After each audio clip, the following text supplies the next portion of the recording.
Okay. Hey guys, I want to share with you real quickly the double gift card holder that I made. And the inspiration of this gift card holder came from this Sizzix die here. But I did not, my gift card holder does look like this, but I made my own holder based off this design.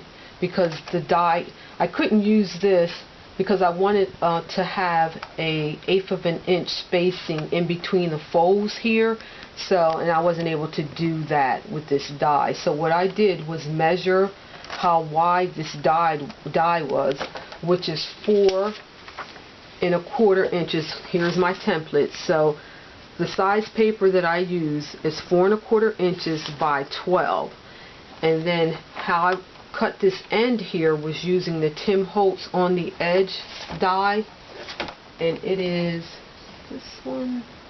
Oh, here it is. I use this end right here, as you can tell.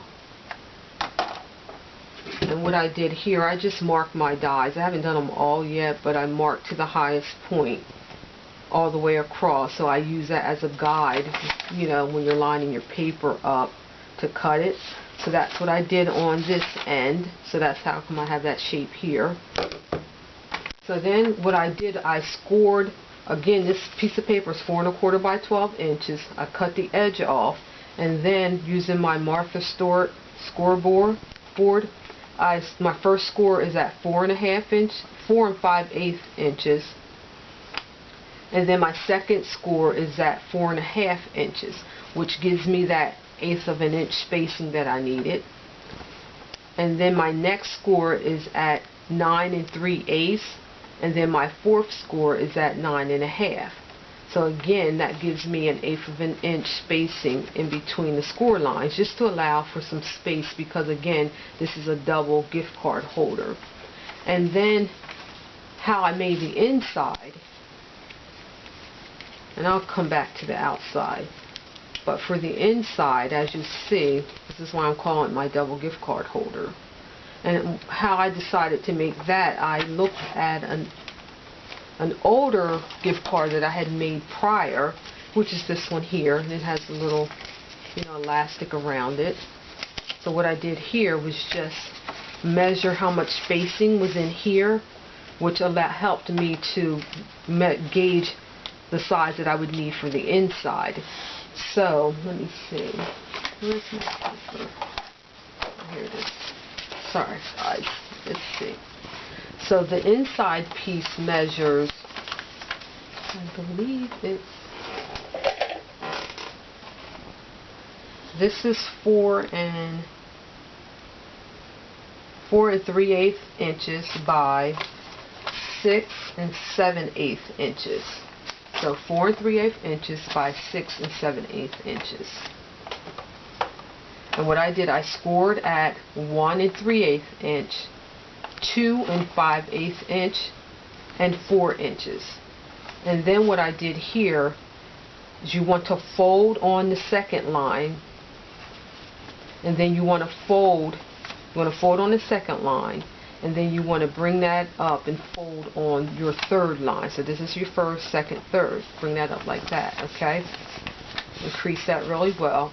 So then what you want to do is find the center, and just take your, just so happen to have a 1 1/2 inch, but you could use whatever size, and just, you know, punch that in the middle, which gives you this piece. And then to make the slot so that the card could fit in it, what I did was use this little punch. Now again, if you have a window punch, you could use that as well too. The object is to just make a opening on the side here. What you could do is take your card and actually place it there to see how much space you need. So then what I did was just, I think I had that little thing off, but what I did was just line this up around the circle and just punched it until I got it the width that I wanted. So once that was done, what I did was I glued here, here, and here. You don't need a lot of glue, because remember, you want to leave space so that your card can slide down. So then you just, you know, press that. And then what I did was flip it over, and you can use glue, but I use score tape, and just put score tape all around the edges and a piece in the middle. And then I just glued that to the inside of this piece, and I repeated the same process for the inner piece.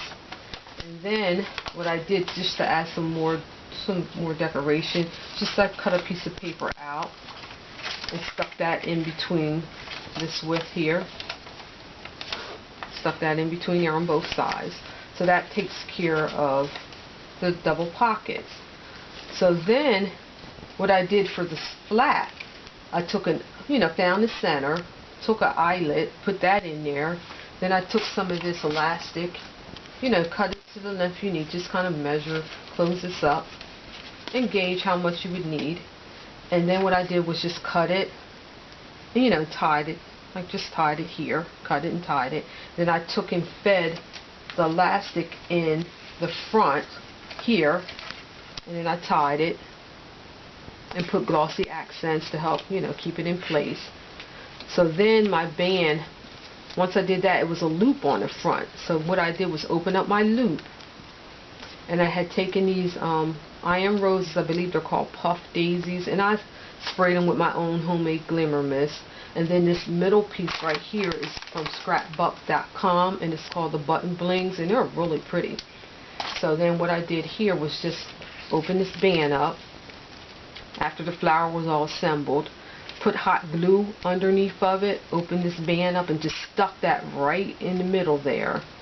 So as you see by me doing that, I'm able to put my band around my gift card holder. And it's just to make it a little bit more decorative, I just cut some pieces of paper out, put it on the front here, a little piece here, and then a little piece in the back.